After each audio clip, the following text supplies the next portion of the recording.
All right, guys, here we go. Hormones and steroids. All right. So, what are hormones? All right, chemicals that are made in an organ or gland and carried throughout the bloodstream to another part of the body. The hormone stimulates that part of the body to increase its activity or secretion. Steroids are a specific chemical group of hormones that have powerful effects on cell sensitization, healing, and development. So, what effects do they have? And you see highlighted there, it says lack of one basic hormone stimulates or signals the glands to produce more hormone. Okay, that's the negative feedback loop. And what happens if you don't have those hormones? It sends your body in disarray. For example, thyroid. You don't have enough of your T3, T4 thyroid hormone floating around. You go hypothyroidism or hyperthyroidism, right? Hypo slows down metabolism. Patients have issues with weight gain, constipation. If it's going too fast, they have tremors, tachycardic, excessive weight loss in these patients. So you can see how the one little thing going off in these hormones can have a serious effect on your patients. Okay? So we're going to continue to look on. There's natural and synthetic preparations, okay, for these medications.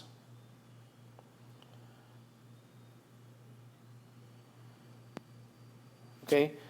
And then also used to replace and or increase natural chemicals in the body. All right? So let's look at the endocrine system. So regulation and coordinating of body systems consists of endocrine glands such as your pituitary, thyroid, parathyroid, adrenal glands, pancreas, testes, ovaries, and placenta. Okay? So it says the regulation and coordination of the body activities occurs in two ways, through nerve impulse and through chemical substances or hormones carried by the blood and the lymph. Okay? And these endocrine systems are what do that.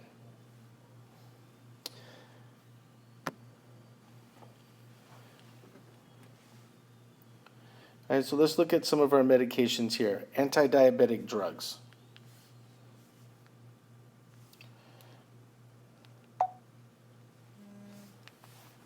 Okay, so diabetes. We know diabetes is a disorder in which it's a metabolic disorder and where the pancreas is not producing enough insulin, or there's an insulin resistance built up to where it's not working effectively to carry sugar into the cells, right? So it says it can be described as catabolic state. It says that is caused by a relative or absolute lack of insulin resistance, and impaired or insufficient target cell receptors. All right, we know that insulin is the hormone that's necessary for metabolism and the use of glucose in the body. Okay, it says here, let's highlight this if we can. This area here, if it'll let us. Okay, right there. It says insulin helps glucose move into fat and striated muscle cells by turning on a carrier system. Remember, it's like a lock and key. It has to fit the cell, otherwise it's not going to transport it in. Okay, so it's going to carry that sugar that's needed into the cell for metabolism to be used. All right. It says when there is not enough insulin, you see this little highlighted area here. When there is not enough insulin, glucose is not available for metabolism in the cell, and so glucose circulates unused in high levels in the blood. It says acutely, a lack of insulin, as you can see here. It says production of free fatty acids and increase ketogenesis. It says along with an increase in glucagon and other hormones, a decrease in pH can occur, resulting in ketoacidosis, okay, which is a pathological condition that, if left untreated, can result in death. We're familiar with DKA. All right, so you know you have two types of diabetes. You have type 1 diabetes and you have type 2 diabetes. Okay, type 1 used to be known as insulin dependent or juvenile diabetes. Type 2 was known as non-insulin, but we know now that in type 2, patients are often very dependent on insulin. Okay, so let's look at it. It says patients with type 1, let's highlight this right here. Oh, here we go, highlight that. It says patients with type 1 diabetes have little or no production of insulin by the pancreas. And it says these patients must take insulin to control the symptoms of diabetes, and insulin may also be necessary for some cases of type 2 diabetes.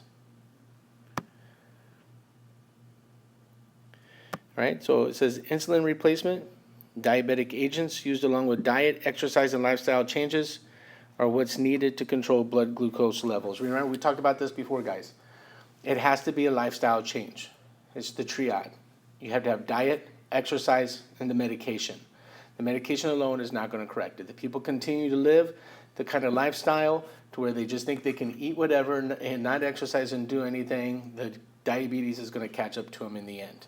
Okay, they need to have all three. Teach and educate your patients on that. All right, so let's look at the action of insulin. Okay, it says here insulin's primary effect is to lower blood glucose levels. Okay, by helping glucose move into target tissues. And let's highlight that right there. And we'll change the color, make that yellow. All right, so once the insulin binds and stimulates the insulin receptor, there's a series of things that go on. It says it makes it easier, making it easier for the glucose to pass into the cell. All right, we also know that insulin is actually going to help transport glucose and storage of glucose as triglycerides and fat cells. Okay, and it says it also helps maintain stores of fatty acids and glycogen and protein as well. You can see that little area highlighted right there. All right, so uses. All right, treatment of type 1 diabetes, right? In some cases, type 2 diabetes. It says here, this order is thought to be caused by an autoimmune, type 1 we're talking about here, autoimmune T lymphocyte attack on the beta cells of the pancreas, leading to the destruction of insulin-producing cells. Now in type 2, okay, it says tissues are insensitive. See if we can highlight this here.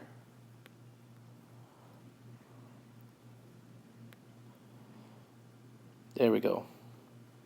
Okay, and it says are sensitive to insulin in response to glucose is altered. It says thus results, highlight this on this side, and a lack of circulating insulin that is needed by the body.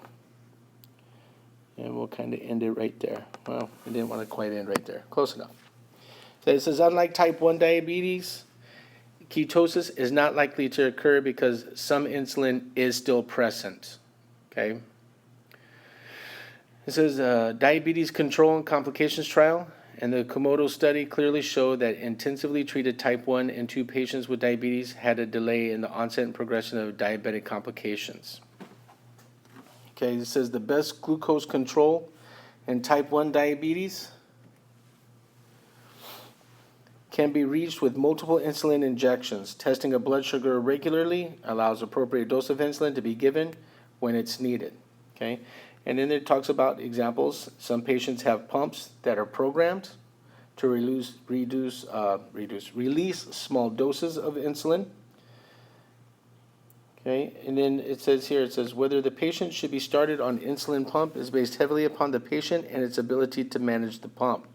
So whether or not they're somebody who's can and probably will manage it depends on whether or not they would be accepted as to getting it.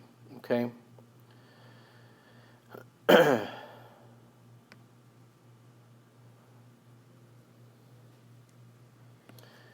All right, let's look here. It says patients with type 2 diabetes may require insulin because of oral anti-diabetic agent failure or to provide an additional glucose lowering effect when oral agents alone are not adequate. It says insulin is also used in patients with type 2 diabetes if the patient has allergies to oral medication, has liver or renal dysfunction, pregnant, or contemplating pregnancy. Those are the people that you usually see with injections of insulin. All right, so insulin Lispro, it says a rapid onset, short duration insulin was introduced in the 1990s. This insulin analog offers quick absorption and earlier insulin peak and a faster post-peak decline than regular insulin. and its action is more like the body's natural insulin response. Okay, so make sure you're familiar with that. All right. And then also when you're given the insulin, make sure that you're rotating it around. If not, you can cause lipodystrophy in your patients. It says shrinkage or loss of fatty tissue when insulin is given in the same spot too frequently. This little area right there. Okay. I'll highlight that one. Let's change the color on that one too, so you don't get it confused. There we go.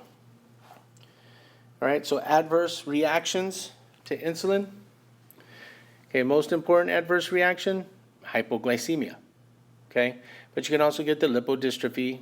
There can be some itching, a little swelling at the side, some redness. And then, you need to really watch for the hypoglycemia. If patients' blood sugar drops below 60, you need to take some interventions. If the patient's still conscious, you can try to feed them some juice, a snack, to try to get the sugar back up. If not, then you need to look at other measures such as glucagon injections. Okay? It says if the patient does not take enough insulin or does not take it on a regular schedule, you also have hyperglycemia as a possible adverse reaction. And if their blood sugar levels go too high, that can be serious indications as well. All right, I want you to highlight these safety alerts and the memory joggers. Make sure you look over those, read those as well. Okay, so let's look at drug interactions.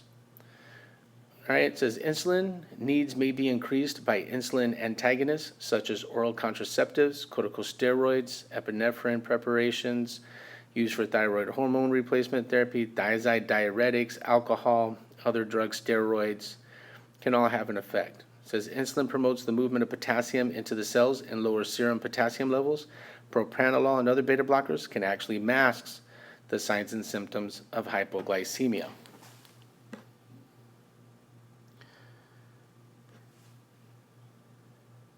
And the sign and symptom of hypoglycemia that they can mask is in some patients when they do start to go hypoglycemic, they become a little tacky.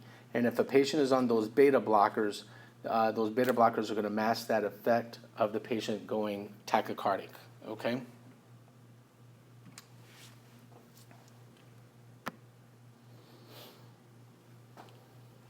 All right, so implications of patient teachings. What are we going to look at doing, right? Assessment, okay? Assess your patients. Find out, do they have issues, of polyuria, polyphagia, polydyspia? Is there any weight loss? Do they have blurred vision? Fatigue, is that a problem? It says here, in severe cases of hypoglycemia, the patient may develop systemic acidosis, a condition in which the basic fluid and electrolyte balance of the body is disturbed and the blood pH is decreased. Symptoms of systemic acidosis include nausea, vomiting, and changes in unconscious levels. All right?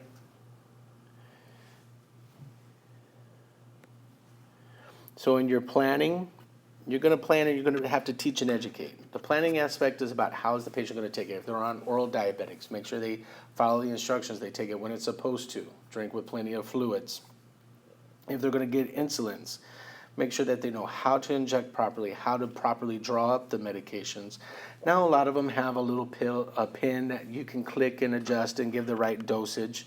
Okay, but either way, the patients and families need to be educated. And if it's on a sliding scale, they need to check their blood sugars regularly and make sure that they're following the protocol for the sliding scale in regards to administration of the medication. All right. Here it says a diabetic patient must know the signs and symptoms of hypoglycemia and hyperglycemia and the appropriate actions to take for each. It says the patient should be shown the proper injection technique, including drawing up, injection, and storage of insulin. And the patient should be taught about rotation of injection sites to prevent lipodystrophy. All right, and then here also, patient must also be taught how to test blood glucose levels using a glucometer. And then also following a sliding scale if the patient happens to be on that sliding scale.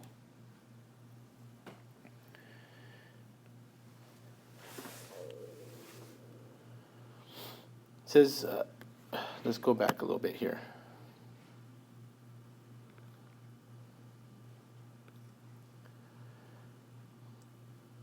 It says right here, I want you to read this.